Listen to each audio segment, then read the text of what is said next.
será a COP da verdade. É o momento de levar a sério os alertas da ciência.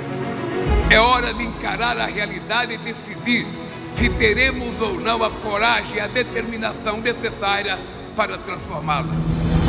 A cidade inteira se transformou num grande palco de discussão geral, uma grande feira de aprendizado. Então, hoje, para além do pulmão do planeta, a Amazônia, para nós, é essa riqueza de uma natureza com muita água, de muita vegetação, de solos muito bons, de relevo, mas de uma diversidade antropológica, cultural, étnica das mais ricas do mundo. Não dá para tomar decisões sobre a Amazônia sem conhecer a Amazônia, né? Então, o papel da ciência é fundamental.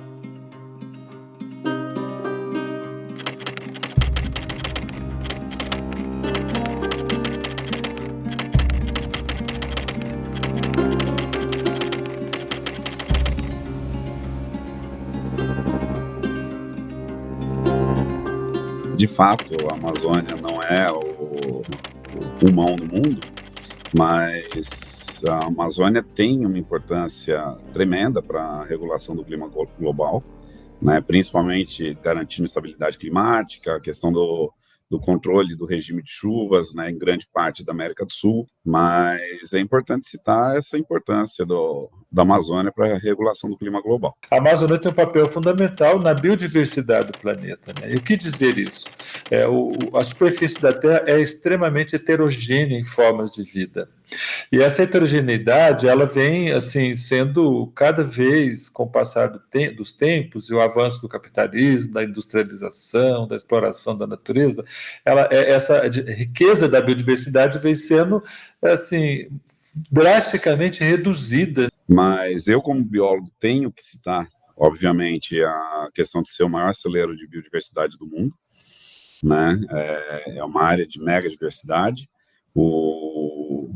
Isso, para muitos grupos, é a região onde tem maior diversidade mesmo, e é uma diversidade que é super importante para a população local, que é importante para pensando em desenvolvimento econômico, pensando no valor da própria diversidade em si. Quanto mais eventos de variação você tiver, e quanto mais amplos eles sejam, né?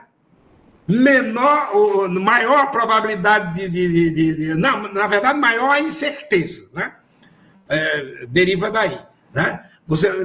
Maior a incapacidade de dizer alguma coisa sobre o futuro, né? Bom, e aí, então, a aposta deles fica muito mais insegura, né? Eles fazem uma aposta em cima de possibilidades, né? Sobre as quais ele não tem cada vez menos controle. As pesquisas científicas vêm mostrando claramente que, sim, tem um papel muito grande nessa troca de gases, né, a vegetação, mas, para além da floresta, os oceanos têm sido cada vez mais observados como um também dos grandes controladores, se não o maior controlador dessa troca de gases na atmosfera, né?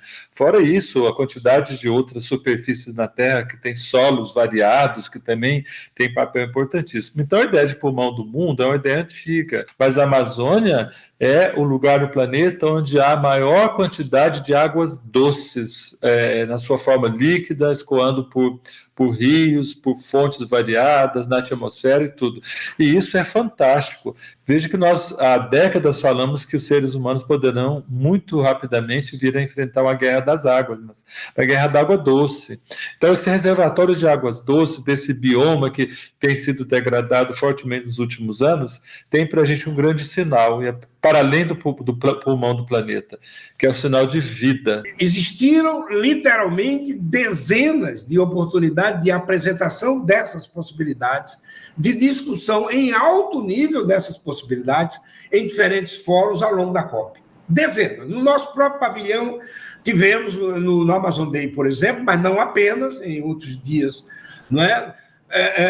3 a 4 painéis que trataram disso. A Amazônia tem uma heterogeneidade cultural, civilizacional fantástica, até o ponto que a gente hoje não fala só da Amazônia e da floresta como algo somente da natureza em si. Aquela riqueza lá é fortemente também produzida pelos diversos grupos humanos que há mais de 10 séculos vivem na Amazônia e que, ao mudar de um lugar para o outro, levando sementes, levando formas de ocupação, levando formas de vida diferenciadas, porque nômades, né, foi provocando essa heterogeneidade, enriquecendo aquilo que, por um certo momento, só da ordem da natureza tinha uma riqueza, uma heterogeneidade bem menos evidente. São mais de 300 etnias que habitam a Amazônia, né? Cada um tem sua cultura, seus rituais, seus costumes, né? Isso pensando só nos povos originários, né? O que a gente chama são as populações indígenas, mas além disso a gente tem quilombola, a gente tem os extrativistas, ribeirinhos, e tem que incluir também a população urbana. A gente não pode esquecer que a sociodiversidade da Amazônia também inclui uma população urbana que é muito grande, né? No Brasil e nos outros países, né? Então a diversidade cultural, a diversidade de conhecimentos que a gente tem na Amazônia é de extrema importância. Belém que se organizou para a COP, né?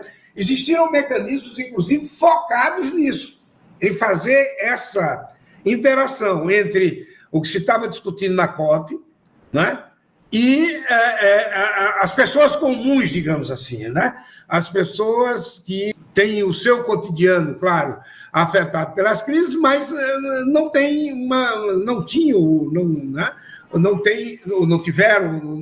tido até então uma oportunidade de esclarecimento mais sistemático.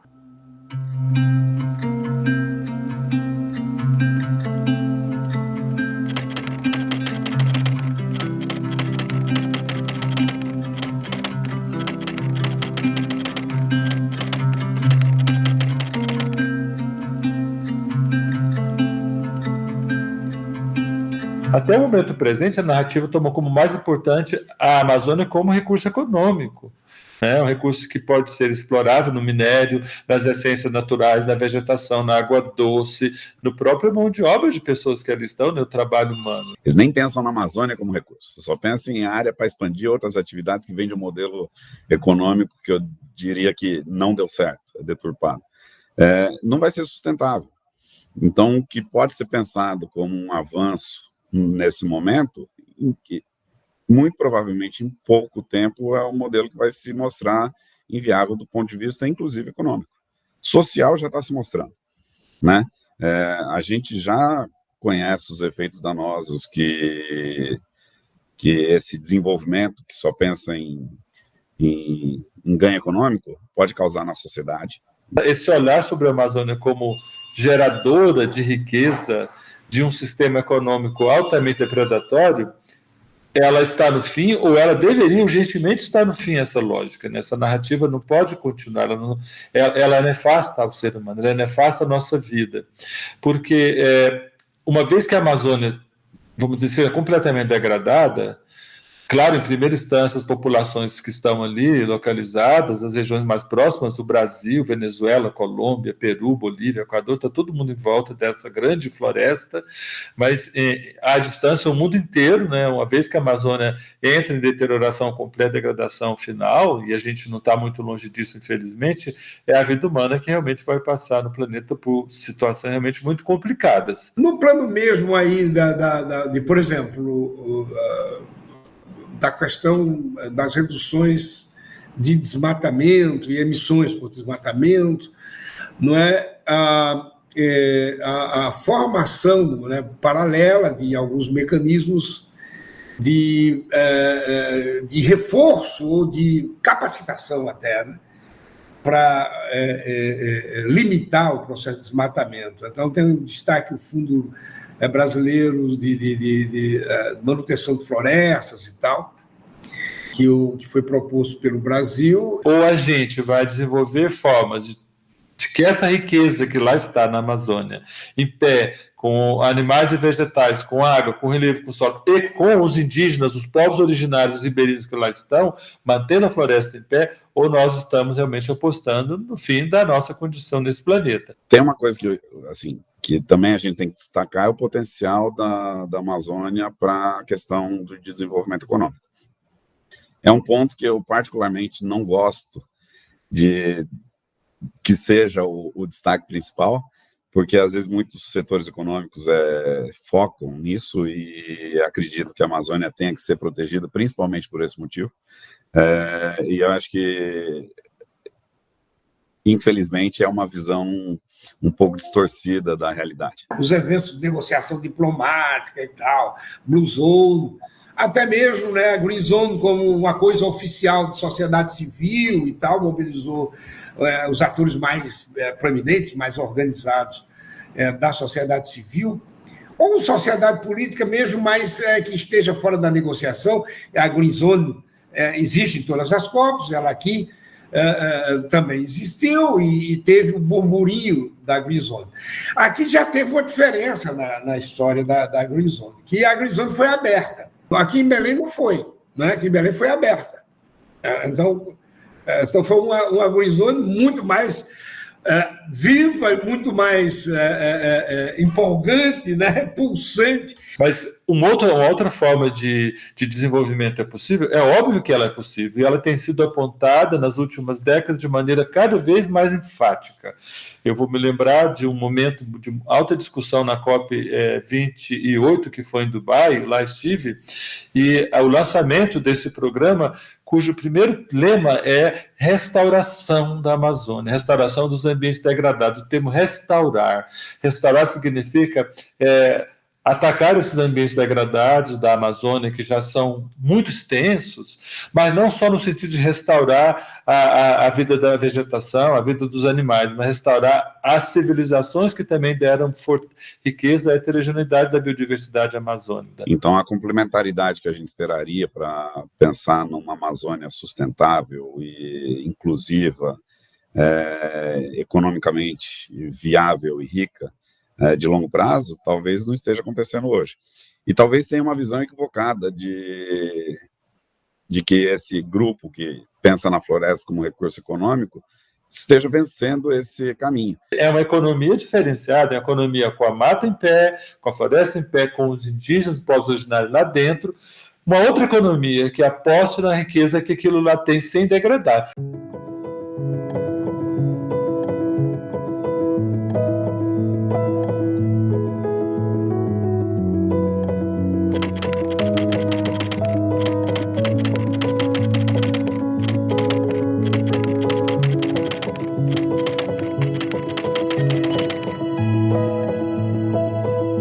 A COP é mais um evento de tantos outros que foram realizados em busca de um objetivo maior, que é, de fato, a gente conseguir estabelecer metas globais, compromissos multilaterais, multinacionais, metas específicas para cada país, para a gente tentar mitigar, para a gente tentar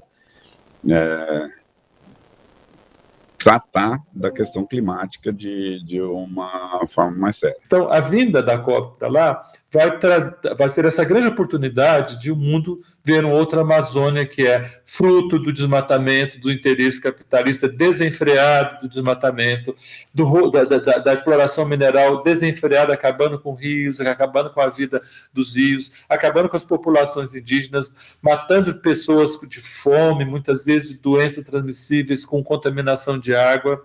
Sabe, essa Amazônia, eu acho que vai sair da COP com outro visual, com outra visão, a visão de um território, de um bioma que é fundamental à vida humana, mas que, pelas relações capitalistas internacionais de produção, são altamente depredadores e estão acabando com esse sistema. As negociações estão trazendo e dizendo coisas sobre elas esse momento, e depois a ciência continua avaliando os resultados dessa negociação e entrega no próximo ano, como espécie de legado, não é, o resultado da sua reflexão, não é?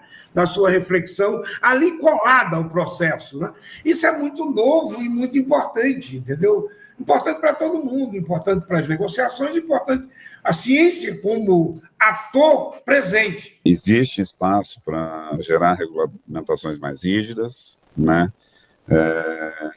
Mas a gente sabe que isso ainda é muito atrelado a interesses comerciais, né, de alguns setores produtivos, de alguns núcleos políticos, né? Isso, então, assim, muito do que se fala em travar algum dos processos dentro desse espaço de COP passa por um falso discurso de estar interferindo na soberania nacional, e esse discurso já surge em vários países. A Amazônia é um grande bioma sozinho, e dentro dele aí nós estamos falando assim, de cerca de 7 países. Então, olha, esse é um grande desafio, nós trabalhamos com ele, né, ele faz parte, e dentro das mudanças climáticas que a gente tem trabalhado é exatamente o forçar essas fronteiras, as fronteiras territoriais, nos aliando com colegas de dentro e fora da Amazônia, para pesquisas de ponta, para que a gente possa cada vez mais avançar no conhecimento desse bioma e fazer as interações dele com as mudanças climáticas globais, já que é um dos players, né? A Amazônia é um dos players desse jogo mundial de mudança climática. E esse contato vai ser muito importante, porque é uma outra forma de reconhecer a Amazônia, né? Não entender a Amazônia como um vazio demográfico, não entender a Amazônia como um vazio institucional, de mentes pensantes, de cientistas tradicionais, acadêmicos e representantes aí de cada um da sua cultura. Não existe assim, clima do Brasil somente, clima da Venezuela ou da França, dos Estados Unidos. Existe a atmosfera no planeta, nós precisamos da atmosfera do planeta. Foi assim, com o avançar da história das civilizações, que a gente foi criando cultura de recortar tudo e os territórios serem como unidades isoladas que se pudessem existir. Né? Não tem isso. Quando a gente pensa na natureza, a natureza é como um todo no planeta, ela está em articulação permanente em todas as escalas do planeta. Eu acho que a participação popular é muito importante. Sabemos que muitas decisões já estão em documentos, mas assim, sem a gente ter essa participação local, a participação social, a gente não vai conseguir com que exista uma mudança de comportamento nos governos. A cidade era uma multiplicidade de pontos de discussão de toda a ordem, agregando assim múltiplos focos de interesse. Então, dezenas de discussões, de painéis internos, de fóruns sobre. Então, muita coisa rolou nessa agrozona. Né? A universidade, a nossa universidade, a Universidade Federal do Pará, ela abrigou duas coisas, né? Ela abrigou fóruns, que é um outro componente, né? Fórum da sociedade civil, fórum dos povos tradicionais, mas também de diversas outras formas de organização que a sociedade civil tem, por exemplo, as organizações de subúrbio de Belém, as organizações de jovens, tudo isso teve um lugar em eventos que foram organizados dentro da nossa universidade. Novamente com uma empolgação enorme, né? Um burburinho enorme. A gente tem que se dar as mãos, a gente tem que agir juntos, e agir juntos os territórios, os países das diferentes nações do mundo. Então, ao mesmo tempo que é um grande desafio, porque, veja bem, há leis ambientais na Venezuela diferentes da Colômbia, diferentes do Peru, do Brasil, da Bolívia, do Equador. Se eu estou pensando só aqui no território, na Amazônia, né, no bioma Amazônia. Então, com leis ambientais muito diferentes entre os países, em que algumas são mais permissíveis à degradação, à exploração, etc., e outros não, a gente não consegue uma ação comum, ou uma ação conjunta, unitária, ou muito próxima, de fazer um enfrentamento juntos de um problema que é de todos. Certamente nós não seremos os mais afetados a curto prazo por mudanças climáticas, e esses que estão ao redor de todo o planeta têm que ser ouvidos, né? E tem que ser pensado em medidas de como mitigar, e se não for possível mitigar, como tratar de quando o impacto chegar nessas regiões, né? Então, o espaço é de extrema importância, e eu acho que vai ser bom para todo mundo se a gente ouvir todas as representações que estiverem por lá. É preciso dar mais atenção à erradicação da pobreza, à distribuição da riqueza. Sem equidade, sem solidariedade, sem democracia, nós não conseguiríamos garantir a vida humana no planeta nos próximos 100, 150 anos. Isso é nítido. E Belém vai ecoar esse grande ditado. É preciso dignidade humana para que, com dignidade, o cuidado com a natureza seja feito também com dignidade e atenção. As pessoas aprenderam coisas, né? E, obviamente, essas coisas vão entrar como um dos elementos nos seus processos decisórios e